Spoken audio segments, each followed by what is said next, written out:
안녕하십니까. 오늘은 특별히 보통은 이제 영상 끝부분에 전해드리는 그 보너스 뉴스를 시작부터 좀 바로 전해드리겠습니다. 자, 그래서 오늘 보너스 뉴스의 제목은요, 도시바의 흥망성쇠입니다.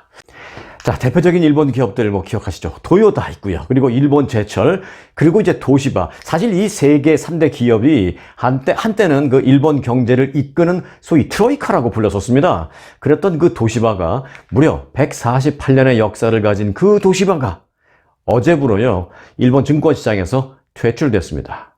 상장 폐지된 것입니다. 일본 IT 산업의 자존심이나 다름없었던 이 도시바였습니다만은 경영난에 빠진 후에 투자 펀드에게 결국 2조 엔에 매각이 되면서 1949년 상장이 이루어졌던 이래 74년 만에 쓸쓸하게 퇴장했다라는 소식입니다. 일본의 도시바를 모르시는 분은 없을 겁니다. 아마 지금도 TV 같은 거를 안 만드는 건 아닙니다. 하지만 이 8, 90년대에는 우리 미주 한인들도 집집마다 다 도시바 제품 하나씩은 다 있었습니다. 그게 TV가 됐던, 아니면 냉장고가 됐던, 아니면 그 당시 기억나시죠? 이제 비디오 보는 비디오 플레이어. 우리 그 한국 드라마 같은 거 미국에서는 비디오 빌려서 많이 봤잖아요. 근데 그 비디오 볼 때 꼭 필요했던 게 비디오 플레이어가 있어야 되는데, 그 도시바 비디오 플레이어, 저도 그때 썼던 사용 기억이 나는데 많이들 우리 한인분들 썼습니다. 그랬던 그 도시바 제품이요. 그래서 이제 전 세계 가전제품을 그 당시에는 좌지우지 했던 그런 적이 있었던 도시바 제품이 이제는 증권시장에서 폐지된 것입니다. 도시바는 실제로 일본의 IT 업계에서 여러 차례 최초라는 기록을 써 내려갔습니다. 일본 최초의 칼라 TV, 이것도 도시바였습니다. 그리고 일본에서 처음 냉장고를 만들기 시작한 것도 도시바였습니다. 세탁기도 마찬가지고요. 이 모두가 이제 도시바의 손에서 일본에서 만들어졌었습니다. 1985년 세계 최초의 노트북, 일본 최초가 아니라 세계 최초의 노트북을 만든 것도 바로 도시바였습니다. 도시바의 이름을 세계적으로 알린 것은 1980년대 그 반도체 산업이 부흥을 하면서부터입니다. 도시바는 1986년 세계 최초로 반도체 랜드 플래시 메모리를 개발을 했고요. 1년 만에 상용화시키는 데 성공하면서 이 반도체 시장의 중심으로 우뚝 올라섰었습니다. 그렇게 잘 나가던 도시바는 2000년대 들어서 한국과 중국의 이 후발 업체가 치고 올라오면서 위기를 맞기 시작했습니다.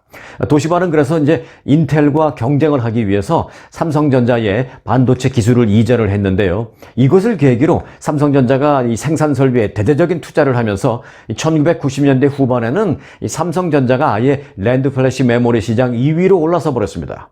그러자 당황한 도시바는 2001년도에 삼성전자에게 반도체 합작사를 만들자라고 제안을 했습니다. 하지만 삼성전자가 거절했습니다. 즉 도시바는 거절당한 거죠. 도시바의 그 잘못된 경영 판단도 또 이제 문제였습니다. 도시바는 그 원자력 발전소, 이 원전 사업에 손을 대면서 모두가 매수를 꺼렸던 그 미국의 이제 원전 설계 회사 웨스팅하우스를 시장 가격보다 훨씬 비싸게 인수를 했습니다.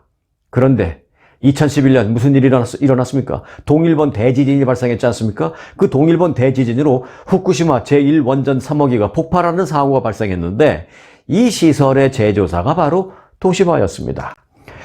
최근에 이 오염수 해양 방류 문제로 전 세계적인 비난을 받고 있는 그 후쿠시마 원전 폭발 사고로 인해 도시바는 그 거액의 투자를 한 원전 건설에 수출길이 완전히 막혀버린 것입니다. 도시바 또 내부 문제도 있는데요. 도시바의 그 내부적인 문제는 그 내리막길에 완전히 마지막에 이제 결정타를 날려버렸습니다. 5년간 2200억 엔의 이익을 부풀리는 등의 분식 회계를 했지 뭡니까? 그렇게 분식 회계를 하면서 부풀리는 등 여러 가지 부정적인 그 어카운팅을 해온 결과, 그런데 그 사실이 2015년에 밝혀지고 말았습니다. 결국 도시바는 반도체 메모리 사업부를 2018년 SK 하이닉스 등이 참여한 한미일 연합에 2조 엔이라는 돈에 매각하는 등 이 알짜배기 사업을 모두 팔게 됐습니다. 자, 그리고 이제 도시바가 남은 건 뭐냐? 남은 건 상하수도와 발전소 관련 인프라 사업 정도입니다. 뭐 상수도, 하수도 이런 거. 우리는 도시바가 그런 것도 했었나? 라는 생각을 할 정도로 그런 것만 남아있는 상황입니다, 지금.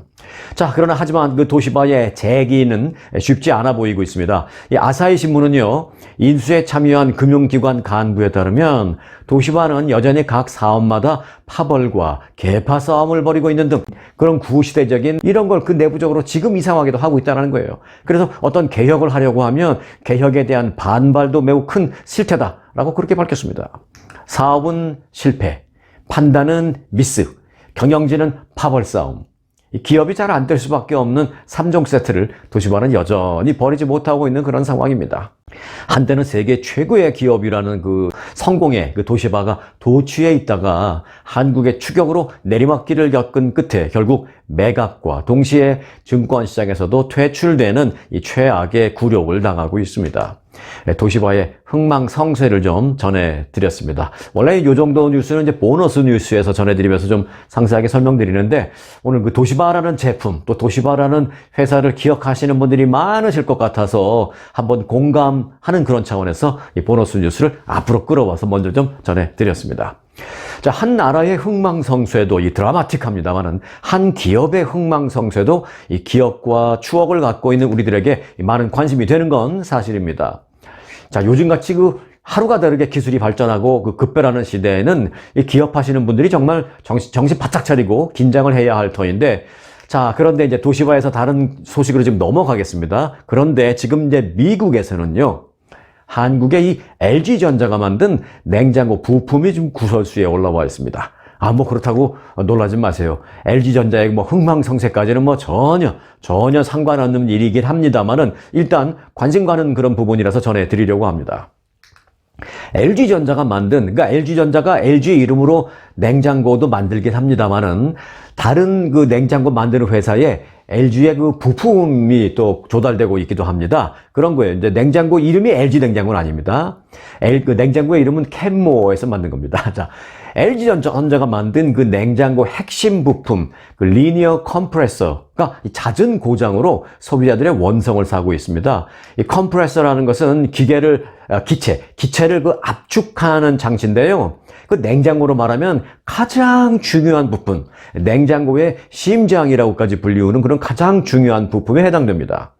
미국 연방법원 그 캘리포니아 중부지법에 따르면 폴 고 씨를 비롯한 미란다 사차린 그리고 주디스 맥도널 등 소비자 8명은 LG전자 미국 법인 그리고 LG전자의 컴프레서를 탑재한 캔모어 냉장고 제조사 등을 상대로 클래스 액션, 집단 소송을 제기했습니다.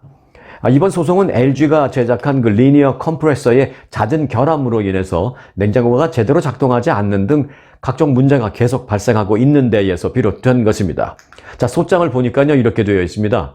이 LG전자가 판매하는 냉장고는 짧게는 2년, 길게는 3년 정도 쓰면 고장이 난다 라면서 이 워런티를 신청을 해도 설치 비용을 또 청구하거나 아니면 돈은 안 받고 고쳐주더라도 또다시 결함이 있는 그 컴프레서로 다시 교체해서 고장이 지속적으로 반복되고 있다라고 이제 고소장에 쓰여져 있습니다. 이 NBC TV 뉴스도 이 문제를 보도했습니다. 그 NBC TV는 소비자들은 고가의 냉장고 컴프레서가 몇 달 또는 몇 년 만에 망가진다고 말하고 있다라고 불만을 토로하고 있다라고 보도했습니다. 그리고 이 방송과 인터뷰를 한 소비자는요, LG 컴프레서가 장착된 캔모어 냉장고를 구입했는데 몇 달 만에 컴프레서가 고장났고 수리공을 불러서 견적을 내봤더니 $1,500 달라라고 하더라 라면서 새 냉장고 가격이 $2,000인데 즉 내가 그 냉장고 살 때 $2,000 주고 샀는데 몇 달 만에 고장이 나서 수리를 하려고 보니까 수리비가 $1,500라고 하는데 그렇다면 도대체 이걸 어떻게 해야 되는가 라면서 분통을 터뜨렸다는 것입니다. 실제로 LA 지역 냉장고 수리 기술자인 한인 좌한정이라는 분은요, 4, 5년 전부터 이 LG가 만든 컴프레서 문제에 대한 수리 문의를 많이 받고 있다라면서 수리비는 뭐 모델에 따라 다르지만 대략 평균적으로 한 $1,200 안팎이다. 그렇게 비싸다라고 말했습니다. 실제로 이렇게 비싼 모양입니다. 냉장고의 가장 중요한 심장격 되는 그런 부품이기 때문에 이걸 고치는데도 돈이 많이 드는 모양입니다. 2,000불 주고 샀는데 몇 달 만에 1,500불 주고 고치라면 도대체 이걸 고칠 수 있겠어요? 아예 그냥 1,500불짜리 다른 냉장고를 사고 말지 이렇게 생각을 할 거 아니야 사람들이. 그래서 지금 미국에서는 캔모어 냉장고와 캔모어 냉장고에 들어간 LG전자가 만든 그 부품, 이게 지금 문제가 되고 있다는 소식을 전해드렸습니다. 자, 또 다른 문제가 있는 게 있습니다. 바로 이건 이제 자동차인데요. 이번에는 도요타와 렉서스 차량 결함 소식 전해드립니다. 미국에서 도요타 자동차가 약 100만 대를 리콜한다고 발표했습니다. 이는 에어백이 제대로 작동하지 않아서 인명피해 가능성이 높아질 수 있는 그런 결함이 발견됐기 때문입니다. 이번 리콜 대상은 2020년에서 2022년에 생산된 그 토요타와 렉서스 승용차가 포함됩니다. 조금 더 구체적으로 그 차량 품목별로 보면요. 토요타의 아발론, 그 다음에 캠리, 우리 한인분들 많이 타시죠? 그리고 중형 SUV 하일랜더, 그리고 소형 SUV 래브4, 또 벤이죠, 시에나, 그리고 이제 작은 차 코롤라, 이 차종들이 다 포함됩니다. 이들 모델과의 그 혼합형 모델이 있는데 하이브리드 차량이라고 하죠. 그 하이브리드 차량들도 해당이 됩니다. 자, 렉서스 모델 가운데 리콜 차량은 렉서스 ES250 세단과 RX350 SUV 포함이 되어 있습니다. 이 차량들은 차량 앞에 그 패신저 시트, 그 조수석 앞에 부착된 센서들이 제대로 작동하지 않도록 이 잘못 제작된 것 때문에 지금 리콜 대상이 된 것입니다. 그 문제의 센서들은 전기 합선 가능성도 높고 또 이 때문에 에어백 시스템이 승객의 정확한 체중이나 관련 정보를 파악하지 못해서 만일 충돌이 발생했을 때 그런 충돌 시에 제대로 정확한 대응을 할 수 없게 만들어졌을 가능성이 높다라는 것입니다. 도요타사는 새해 2월, 내년 2월 중순까지는 그 리콜 대상 차량들의 그 차주들에게 개별적으로 이를 통보할 예정이다라고 밝혔습니다. 하지만 지금 그 개별적인 통보를 받지 못하셨다고 해서 리콜이 안 되는 건 아닙니다. 지금 일단 언론을 통해서 또 정부에게 리포트를 했어요. 리콜한다고. 하지만 이제 개별적으로 워낙 사람들이 100만 대니까 100만 명에게 보내야 되잖아요. 그러니까 이제 보내는 것은 조금 시간이 걸리는데 이미 리콜은 공식적으로는 시작됐다라고 생각하시면 되겠습니다. 네, 미국, 영국 등 선진국들을 중심으로 이 블루칼라라고 하면 뭐 제조업이나 건설업 등 소위 몸을 쓰는 육체 노동 종사자를 말씀하는 거죠. 이제 블루칼라의 전성시대가 열릴 것이다 라는 보도가 이어지고 있습니다. 와, 블루칼라 전성시대가 옵니다. 인공지능 AI가 고도화하더라도 이 블루칼라가 수행하는 소위 몸을 써서 하는 노동은 AI에 의해서 대체될 가능성이 작다라는 분석 때문입니다. 영국의 이코노미스트는 이달 초에 블루칼라 직종이 노다지가 된다라는 제목의 기사를 내보냈습니다. 이 기사를 통해서 블루칼라에 대한 재평가 논의를 조명했습니다. 자, 이 보도에 따르면 사무직 등 화이트칼라 직종과는 달리 블루칼라 직종 상당수는 AI에 의해서 쉽게 대체되지는 않을 것이다 라는 전망입니다. 한 보고서에 따르면 회계사, 또 행정비서 등 특정 화이트칼라 업무의 30%는 AI가 처리하는 것이 지금 기술로도 충분히 가능했다라는 것입니다. 반면에 배관공, 이제 미국에서는 플러머라고 하죠. 이 플러머 등은 이 작업량의 1%만 겨우 AI가 대체할 수 있는 것이 가능했다라는 것입니다. 그러니까 1%라는 건 큰 의미가 없어요. 이 플러머 관련된 일을 AI한테 한번 의뢰하려고 했더니 못한다는 것이죠. 자, 블루 칼라와 화이트 칼라의 그 중간 성격인 소위 그레이 칼라라고 있는데 이 그레이 칼라인 예를 들어서 뭐 요리사, 뭐 소방관 등도 AI에 대체될 가능성이 상대적으로 적은 것으로 나타났습니다. 이 배관 파이프 같은 거를 생산하는 작업은 공장에서 AI나 로봇이 뭐 할 수 있다 하더라도 우리가 살면서 집안에서 또는 사무실에서 배관에 문제가 생겼을 때 이걸 상황에 맞게 고치는 것은 결국 플러머, 즉 배관공이 해야 한다는 것이죠. 이 조사 전문기관 퓨 리서치 센터는 인간의 손길이 필요해서 AI로 대체되기 어려운 분야로 이 고장 수리 서비스, 예를 들어서 앞서 뭐 제가 말씀드렸다시피 뭐 그런 플러머도 되고 또는 엘리베이터 수리공 같은 것도 마찬가지고요. 또는 접객 그 서비스 또는 요리도 일정 부분은 뭐 로봇이 해요. 뭐 짜장면 같은 거 한국에서, 비빔밥 같은 거 한국에서 만드는 로봇이 있습니다. 하지만 이제 좀 더 복잡하고 심도 있는 그런 요리까지는 아직 아니죠. 그리고 이제 농업이나 또는 헬스케어, 보모, 뭐 간호사 등등이 이제 AI가 대체하기 쉽지 않은 것으로 꼽혔습니다. 반면에 AI가 대체하기가 쉬운 것은 예를 들어서 CPA 또는 뭐 어카운턴트 또는 비서 또는 도서관 사서 등은 이 AI에 의한 영향이 가장 큰 직종으로 지금 지목이 되었습니다. 결국 생성형 AI인 챗 GPT가 주방 리모델링 하는 그 건설 노동자들을 대신할 수는 없는 노릇이다라는 얘기입니다. 리모델링 할 때 리모델링 설계는 AI가 해줄 수 있어요. 하지만 설계가 끝났다. 결국은 뚝딱뚝딱 짓는 건 사람의 손이 아직은 해야 된다는 그런 얘기죠. 컨설팅 업체 맥킨지도 에어컨 설치기사라든지 목수, 지붕 수리공 등은 이 AI 영향이 미미한 상황으로 꼽혔다라고 이제 짚었습니다. 때문에 미국에서는 잘만 하면 이 억대 연봉을 벌 수 있는 이 블루칼라 직종에 대한 관심이 지금 갑자기 높아지고 있습니다. 이 젊은 사람들에게 상당히 중요한 얘기입니다, 이것은.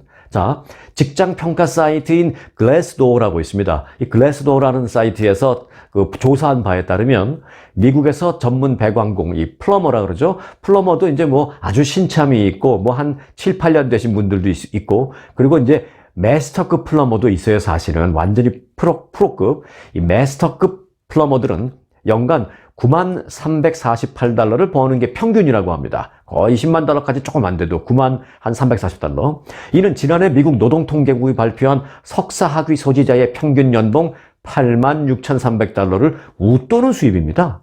석사학위자보다 전문 쪽, 그러니까 한 15년, 20년 되신 분들, 마스터급 플러머들이 받는 연봉이 훨씬 높다라는 것이죠. 자, 경력이 오래되지 않은 그런 일반적인 플러머의 평균 연봉은 그래도 6만 130달러로 지난해 미국 대졸자 초임 평균 연봉 5만 8,800달러보다 역시 높았습니다. 자, 그리고 아주 초짜 플러머도 연 5만 785 정도가 이제 평균 연봉인데, 대졸자와 비슷한 그런 아주 초짜 플러머도 대졸자와 큰 차이가 없는 그런 돈을 받는다라는 것입니다. 이제 막 시작한 플러머도, 예를 들어서 뭐 어느 회사에 들어갔다든지 아니면 그 마스터 플러머를 뭐 따라다니면서 어시스턴트 한다든지 그렇다 하더라도 대졸자 연봉과 큰 차이가 없다라는 것입니다. 억만장자인 이 마이클 블룸버그 전 뉴욕시장이 옛날에 이런 말을 한 적이 있습니다. 뭐 아주 옛날도 아닙니다만 최근에 하버드 대학을 진학하는 것보다 플러머를 하는 게 앞으로는 훨씬 더 나을 것이다 라고 발언한 적이 있습니다. 뭐 그렇다고요. 우리 모두 플러머가 됩시다 라고 하는 건 아니지만요. 근데 대표적인 예로 이 플러머를 들어서 이제 언론들이 비교를 해 본 것이 그렇다라는 것입니다. 얼마 전 제가 얼마 전에 그 한국의 무슨 TV 프로그램을 본 적이 있었는데요. 그 프로그램을 보니까 이제 멀리 한국 경상도 어디 지방이었던 것 같은데 아주 시골이에요. 뭐 사람도 뭐 많이 살지는 않아요. 그 멀리 지방에 있는 한 대학인데 대학교의 이름이 한국 승강기 대학이었습니다. 승강기 대학, 엘리베이터. 그 학교 정원은 한 300명 남짓한데 전원이 모두 승강기, 즉 엘리베이터만 전문으로 배우는 그런 대학이었습니다. 이 대학의 취업률은 100%였습니다. 그리고 평생 먹고 사는 걱정은 안 한다라고 하더라고요. 거기 뭐 졸업생들도 그렇고 공부하는 학생들도 다 뭐 선배님들이 그러는데 뭐 보니까 뭐 먹고 사는 건 걱정 안 한다고 하더라고요. 뭐 큰 돈은 못 벌어도. 이렇게 말하면서 학생들도 아주 해피해 있는 그런 모습을 볼 수가 있었어요. 특히 그 이제 AI가 이 엘리베이터 수리나 설치도 대체할 수 없기 때문에 이 AI한테 잡을 뺏길 걱정도 하지 않아서 더 좋다라고 하는 그런 얘기도 들을 수가 있었습니다. 변화하는 세상, 우리의 생각도 그에 맞춰서 변화할 줄 알아야겠다라는 그런 생각이 들었습니다. 자, 바야흐로 연말 준비가 지금 한창입니다. 뉴욕시가요, 본격적인 신년 행사 준비에 나섰습니다. 어제 그 맨하탄의 타임스퀘어 광장에는 588개의 그 LED 전구로 만든 7피트 높이의 2024라는 숫자 패널을 탑재한 트레일러가 도착했습니다. 이 도착하는 순간 그 인근에 있던 많은 시민들과 관광객들은 아주 큰 유명한 이 셀러브리티가 오듯이 막 박수치고 환호하고 아주 난리가 났었어요. 자, 그런데 이 숫자 패널은요, 세계에서 가장 유명한 신년 행사로 꼽히는 그 타임스퀘어 신년 축하 행사에 사용될 예정인 그 숫자 패널입니다. 이 숫자 패널은 원 타임스퀘어라는 빌딩이 있죠. 그 꼭대기에 설치됩니다. 그 신년 행사에 모인 인파는 신년 카운트다운이 끝나고 그 숫자 패널에 불이 팍 켜지는 순간 2024년을 축하하게 됩니다. 행사 주최 측은 그 맨하탄 중심가 46번가와 47번가 사이에 그 브로드웨이 플라자에 내일까지 이 숫자 패널을 그대로 놓고 일반인들이 막 보고 사진 찍고 할 수 있게 전시를 할 예정이라고 합니다. 그리고 이제 그 후에 빌딩 꼭대기로 옮겨지는데 내일까지는 빌딩 꼭대기로 옮겨지지 않고 그곳에 놔둘 예정이라고 합니다. 46번가와 47번가 사이 브로드웨이에.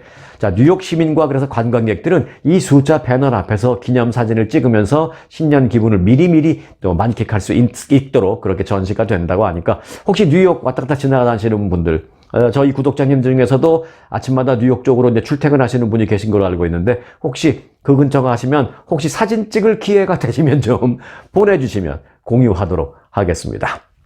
자, 기억하시죠? 올해 그 트레이더조에서 품절 대란을 일으킨 한국산 냉동김밥. 이 냉동김밥이 최근에 그 한인 마켓에서도 또 돌풍을 일으키고 있습니다. 이 한인 마켓 관계자들은 이 트레이더조에 납품됐던 그 한국 식품업체 올곳이라는 회사의 바로 그 똑같은 냉동김밥은 아니지만 다른 업체의 냉동김밥을 들여와서 판매하고 있는데 한인들은 물론 이 타인종들의 반응이 매우 좋다라고 입을 모으고 있습니다. 지난 8월 초 트레이더조에서 한국산 냉동 김밥이 출시된 지 한 달도 안 돼서 이 수백만 줄 분량의 무게로 따진다면 250톤 규모의 그 초도 물량이 완전히 완판되는 등 선풍적인 인기를 얻었는데 그 후에 타인종들이 그 냉동 김밥 없냐고 다른 데 한국 마켓에 막 문의하는 거예요. 전화 걸어서 냉동 김밥 있냐고. 근데 우리 한인 마켓에서는 이제 그 당시 그걸 몰랐으니까 갑자기 이런 냉동 김밥을 왜 찾지? 이제 없다고 하고 이제 전화를 계속 끊었겠죠. 근데 가만히 알아보니까 한국에서 온 그 냉동 김밥이 트레이더조에서 히트를 치고 이제 더 이상 없어서 솔드아웃해서 없어서 많은 타인종들이 안타까워하면서 이제는 한국 마켓에 전화를 했던 걸 뒤늦게 알고 다른 회사에 의뢰를 해서 주문을 해서 이제 그 냉동 김밥을 갖다 놓고 지금 파는데 이것도 이렇게 인기가 좋다라는 겁니다. 그래서 이제 한인 마켓들도 냉동 김밥을 좀 매장에 진열해 놓고 팔기 시작했다라는 설명입니다. 이 한인타운의 마켓을 보면 LA, 갤러리아 마켓, 시온 마켓 등등이 이제 다 팔고 있는데 그 만들어서 납품하는 회사의 이름은 다 달라요. 랠리라는 회사의 제품 또는 J1이 자연나라인가요? J1 제품, 그리고 It's On 등의 그 회사에서 만든 그 냉동 김밥을 판매 중에 있다고 합니다. 한 예로 이 시온 마켓에서는 냉동 곤약 김밥을 판매 중이라고 합니다. 이 다양한 재료로 만들어서 6가지 종류로 판매하는 냉동 곤약 김밥이 지금 또 시온 마켓에서 아주 빅 히트를 치고 있다고 하는데요. 가격은 트레이더조 거보다는 1불 비싸네요. 가격은 4불 99에 판매하고 있는데 이 역시 아주 뜨거운 관심을 보이고 있다고 합니다. 네, 미국의 인구 증가 추세가 사망률 감소 그리고 이제 이민 증가 등으로 인해서 코로나 팬데믹 이전 수준을 회복한 것으로 나타났습니다. 연방 인구조사국이 공개한 2023 인구 추정 보고서에 따르면 미국 인구는 지난 1년 새 160만 명 이상이 늘었습니다. 미국 전체 인구의 3억 명이 넘는 인구에 비하면 160만 명은 크다고 볼 수는 절대 없는데 그래도 감소했다가 다시 조금 증가 추세로 돌아섰다라는 이게 의미가 있는 것이죠. 그리고 이제 작년 대비 0.5% 증가폭을 기록했다고 합니다. 미국 전체 인구는 지금 현재 3억 3,491만 명입니다. 3억 3,491만 명. 인구조사국은 출산율은 감소했지만 사망률이 9%가량 줄어들었고 또 이민이 2020년부터 조금씩 늘어나기 시작하면서 현재 인구 증가세를 보이고 있다는 것입니다. 과거와 비교하면 여전히 증가세는 낮은 수준이긴 합니다만은 2021년의 증가세가 전년도에 비해서 0.2% 그리고 작년에는 또 그 전 1년 전에 비해서 0.4% 증가했는데 올해를 보니까 작년에 비해서 0.5% 상승이다라는 얘기인데 이런 이제 변화는 그래도 나름대로 좀 의미 있는 변화다라는 것이 연방 센서스국의 설명입니다. 그리고 이제 50개 주 가운데서 42개 주 그리고 워싱턴 DC에서는 인구가 증가했다라고 밝혔습니다. 지난 1년 새 미 전역에서 절대 인구수가 가장 많이 늘어난 곳은요. 어디로 생각하세요? 가끔 저희 채널을 통해서도 몇 번 제가 뉴스를 해드렸는데 가장 많이 늘어난 것은 바로 텍사스주였습니다. 47만 3,453명이 늘어났습니다. 그리고 그 뒤를 이어서는 플로리다주가 늘어났습니다. 이게 보니까 스테이트 인컴 텍스가 없는 주가 이렇게 늘어나네요. 공통점이.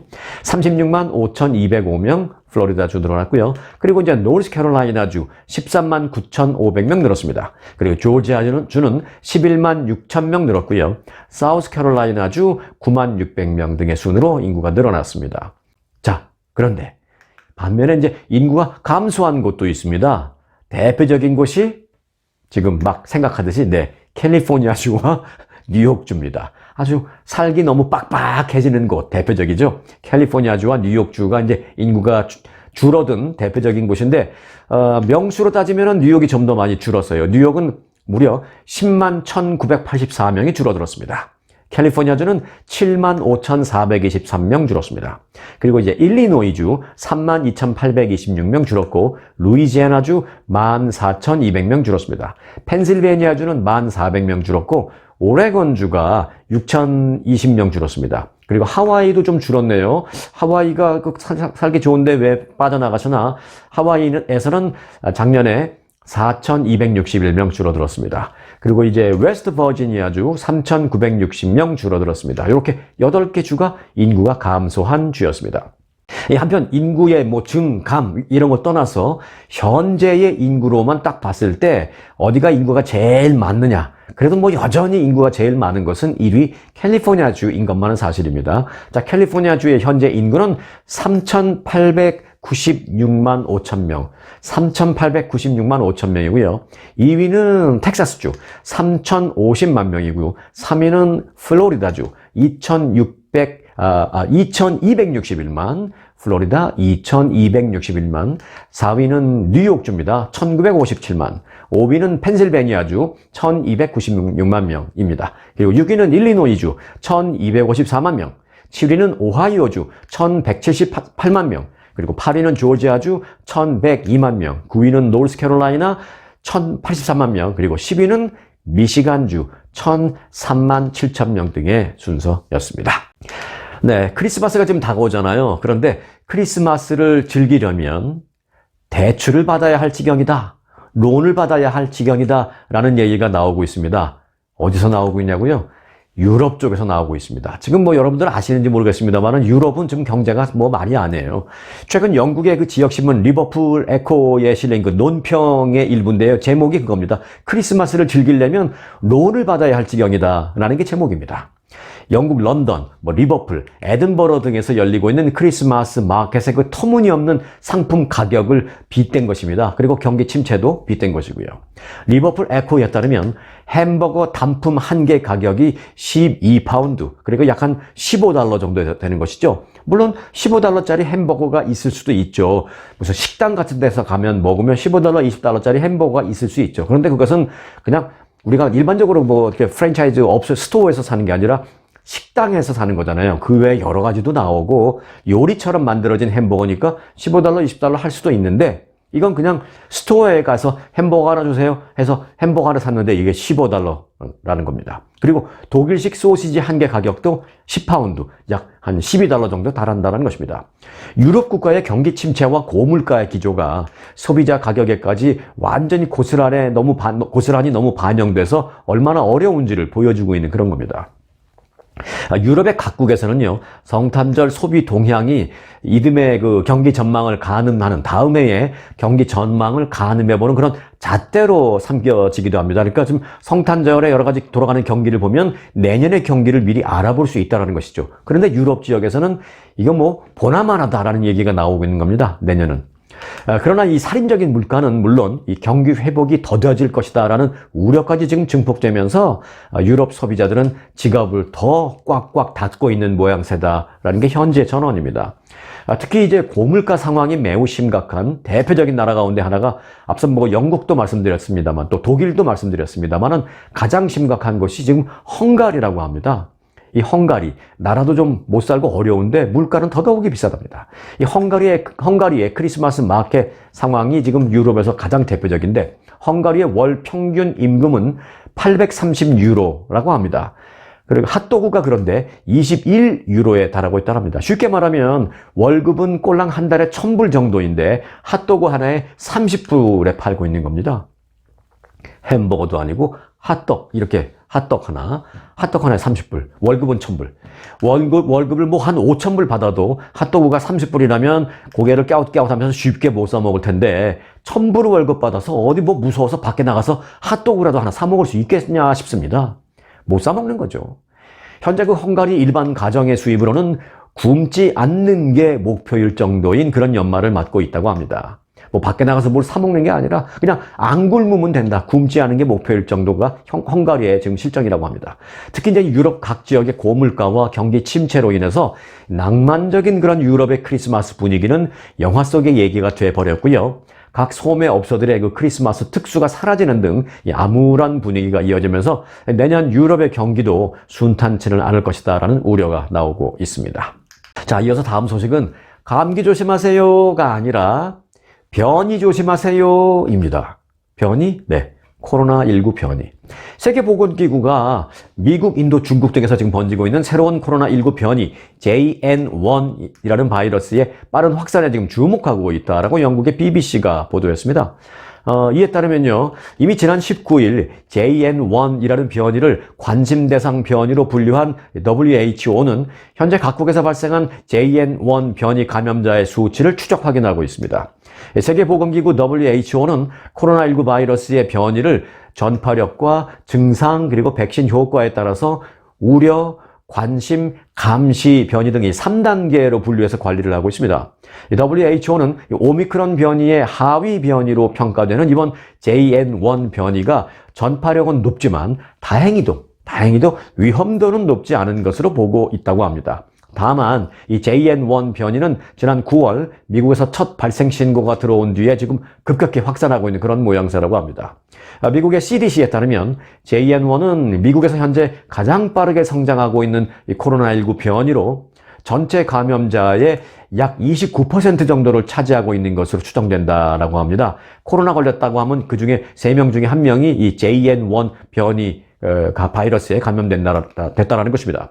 WHO는 코로나19 바이러스가 다른 병원군과 공존하면 호흡기 질환을 더 악화시킬 수 있기 때문에 겨울철에 접어든 그런 나라들, 그런 국가들은 지금 당분간 좀 특별히 유의하라라고 당부를 WHO가 그렇게 내려놨습니다. 자, JN1 변이 꼭 조심하시기 바라겠습니다. 그런데 뭐 우리가 눈으로 뭐 JN1 바이러스, 뭐 변이 바이러스를 우리가 눈으로 확인하고 조심할 수 있는 건 아니니까 기본적으로 이제 어디 나가실 때 좀 답답하시더라도 이번 겨울이 지나갈 때만큼은 꼭 좀 이 마스크 쓰시고요. 뭐 집에서는 벗고 특히 뭐 사무실에서 벗는다 하더라도 우리가 코로나 한창 심했을 때처럼 그렇게까지는 아니더라도 뭐 빌딩 오갈 때 엘리베이터에서 쓰신다든지 마켓이나 쇼핑몰 다니실 때 사람 많으니까 그럴 때는 꼭 마스크 꼭 좀 써주시기 바라겠습니다. 자, 오늘 영상은 여기까지입니다. 앞서 그 도시방의 흥망성쇠를 일찌감치 첫 번째 소식으로 전해드렸는데요. 기업이 망하는 그 3종 세트가 앞서 말씀드렸다시피 경영진의 판단 미스 또는 그리고 이제 매출 급락 그리고 파벌 싸움이라는 그 분석까지 말씀을 드렸습니다. 그런데 이제 기업이 망하는 3종 세트가 아니라 우리는 구독자님들과 함께 매일매일이 행복할 수 있는 그런 3종 세트를 원합니다. 네. 구독, 좋아요, 댓글. 이 3종 세트 말입니다. 네. 자, 스토리가 있는 뉴스, 송앵커의 스토리 뉴스 마칩니다.